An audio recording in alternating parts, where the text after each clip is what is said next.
Animal Farm Part 2, Part 20. Crystal Dawn stopped to rest and think. Her head still ached daily, the pain gradually increasing throughout the day to become a roar of mixed frequencies in her head. So many clear different sounds could be heard.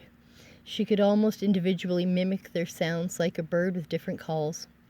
She had always had one frequency, which she'd been explaining was the sound of her heart pushing blood past her ears. That was normal. It was not an ear pain like that of an earache, and hearing was unaffected.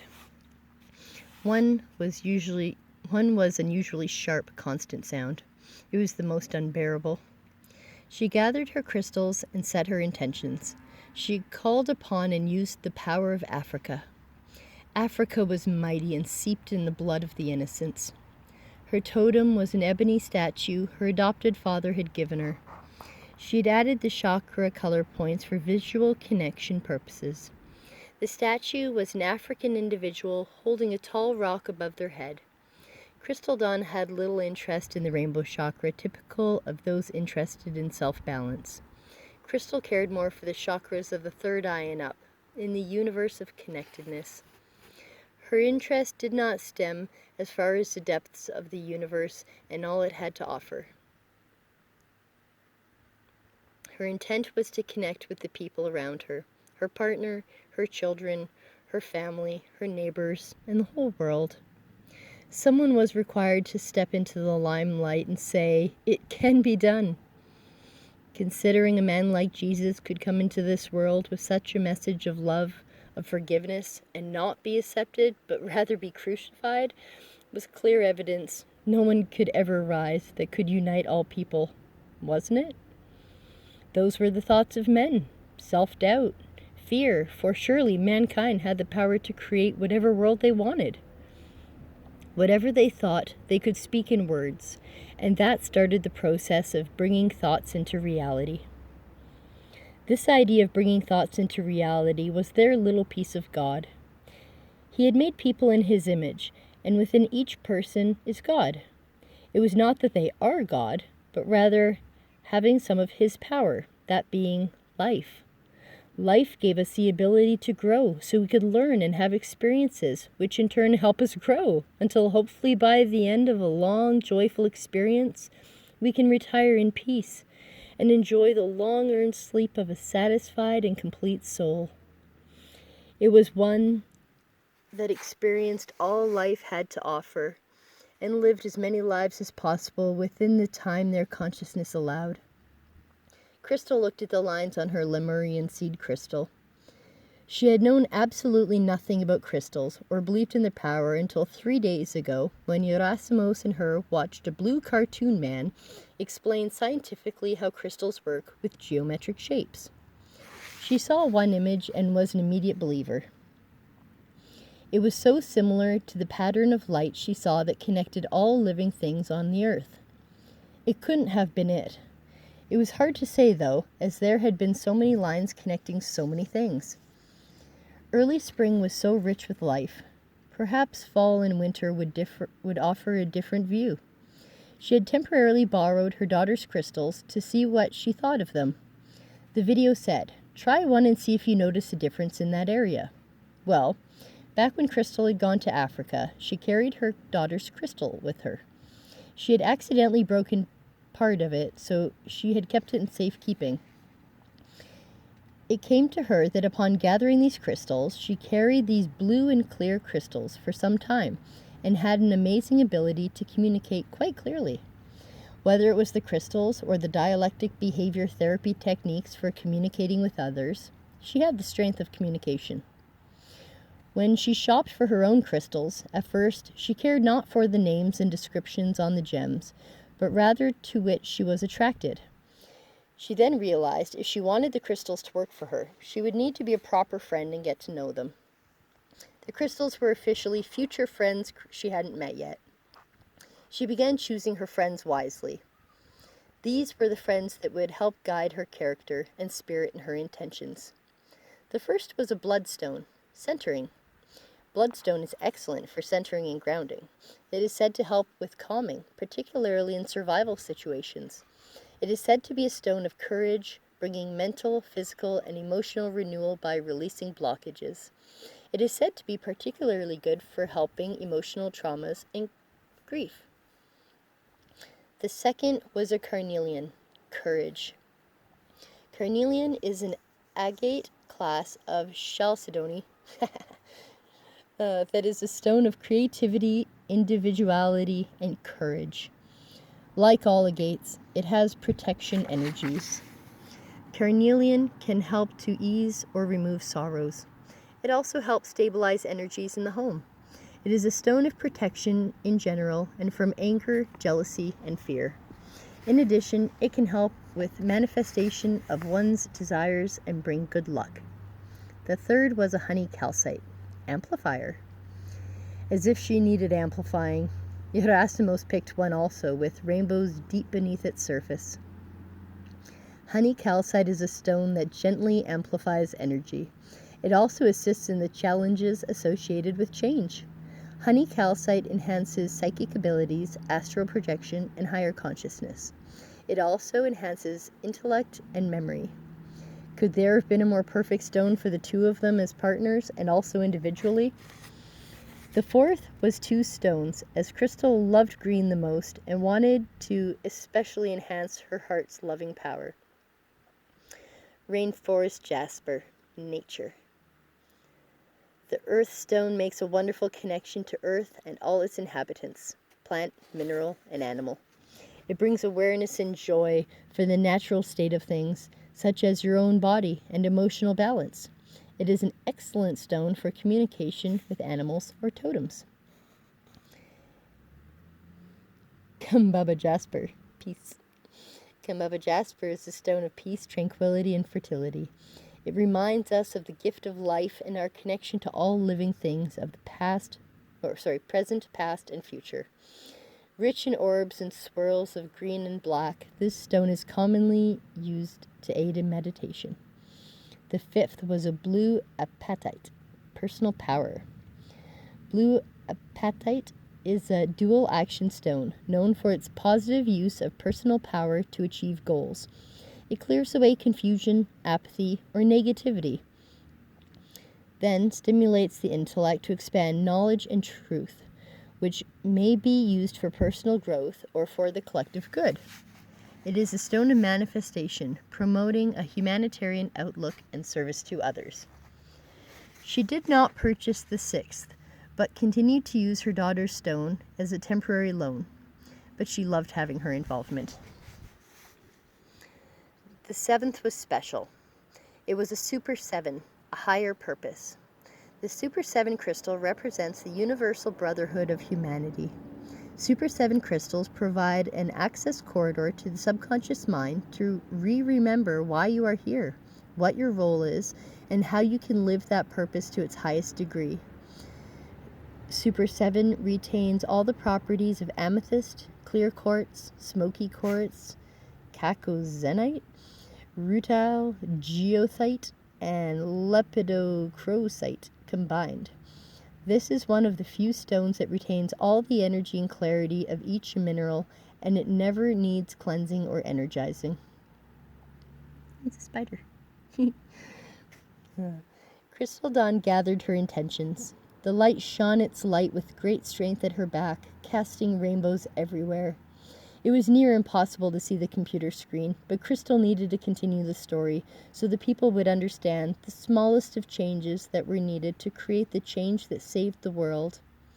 Everyone knew we were living in the times of the end and had been waiting with a tombstone mentality that there was an afterlife and it would set them free. Or that if they prayed enough, God would come as promised and fix everything. They just didn't know when. It made sense, though. If the homeowner knew the hour of the thief's arrival, he would have been alert to it. When Crystal was thrown off a cliff as a child twice, her brother prayed for her. He failed to recognize the power to save his sister. It was, in fact, in his own hands. Had he prayed out loud for all to hear, they could have answered his prayers and leaped to save her. It was the God within each of us that people were not speaking to, and therefore could not answer each other's prayers. The Bible Crystal had acquired was wonderful. As with all the old books, she was now the caretaker of.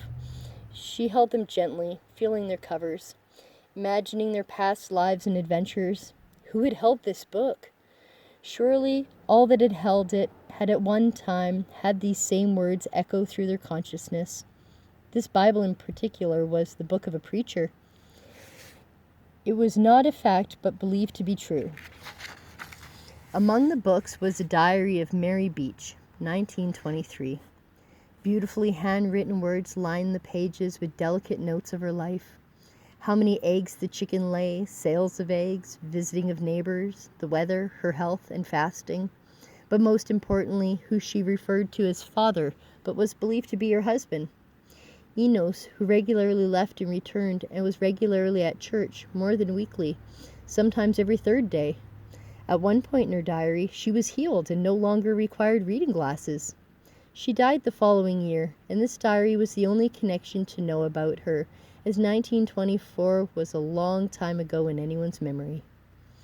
Gerasimos entered the room with delight in his eyes to find Crystal Dawn sprawled out on animal furs, topless, bathing in sunlight and rainbows, literally. Despite having all her words gathered to write, being on a roll with thought, and words that most certainly needed to be written, she cheerily leapt to his side, for she loved him.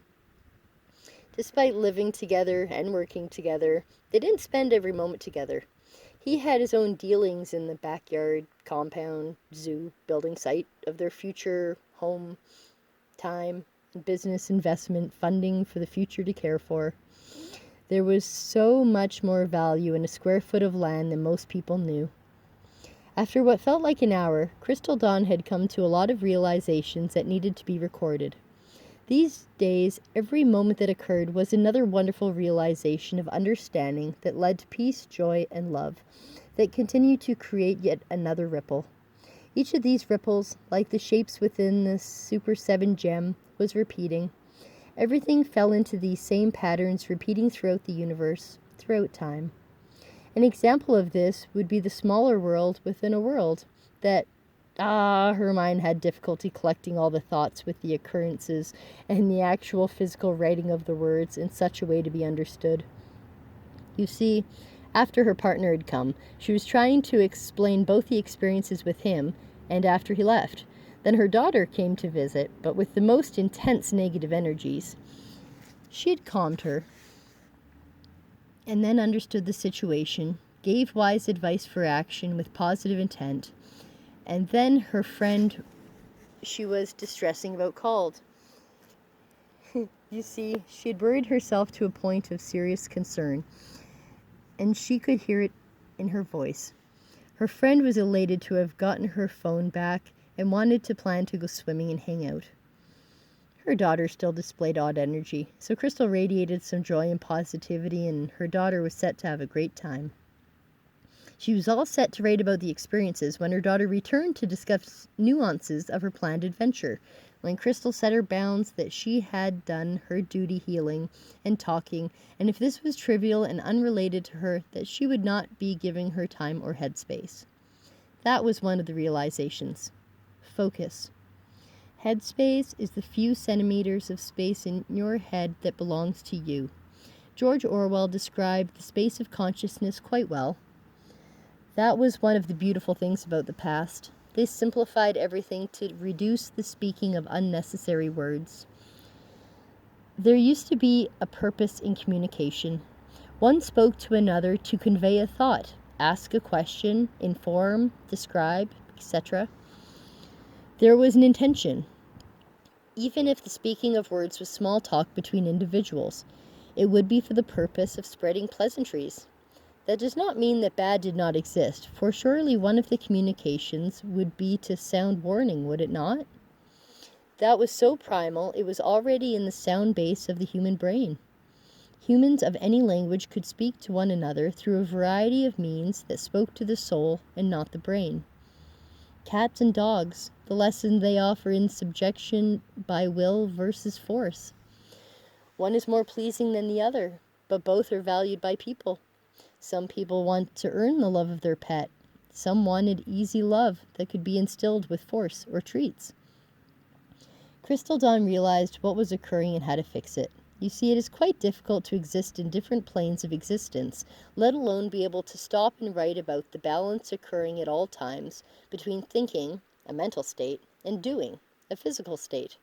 Not many could balance this task simultaneously, and required a complete concentration to do one or the other. Now, add emotion to any of this, and it adds a color of energy to which to view the situation. A different perspective from the same spot, just through a different lens of color. Crystal had that ability. The ability to not only multitask the thinking and doing, but also simultaneously change her lens of perspective based on the color of emotion.